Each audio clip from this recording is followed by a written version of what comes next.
Okay, so I've gone through and I've made a couple more changes as we've gone through, another couple semicolons, some typecast, fixed some white space issues, everything like that. And now the bots say we're all good. But note that we can't squash and merge yet. That's because we still need a code review. Now, the second part of this particular repo's way to go verify that you don't accidentally break anything is to get a second set of eyes on it. So, when we're ready to request a code review, you can click Ready for Review, and it will publish it into a status, and then we can add reviews to it. Now, note though that at this point it just says one review required. It doesn't tell us anything more about it. That's because we haven't yet assigned reviewers. So if we head back up here and we pick the settings, we can grab someone as a reviewer. And once they're on as a reviewer, notice that it will now show the pending reviewers down here, waiting for them to go do it.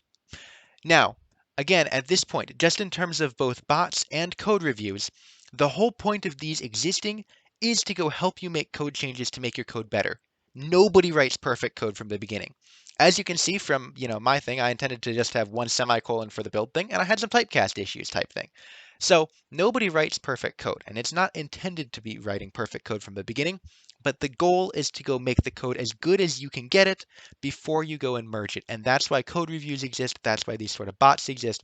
So definitely don't feel bad if you get flagged by a bot, if you get, have to go make changes after a code review. That's part of the, whole development process. And I know that for me personally, it took me almost 2 weeks and like 120 some comments at my first internship when I was doing code reviews for that one, just because you learn from that.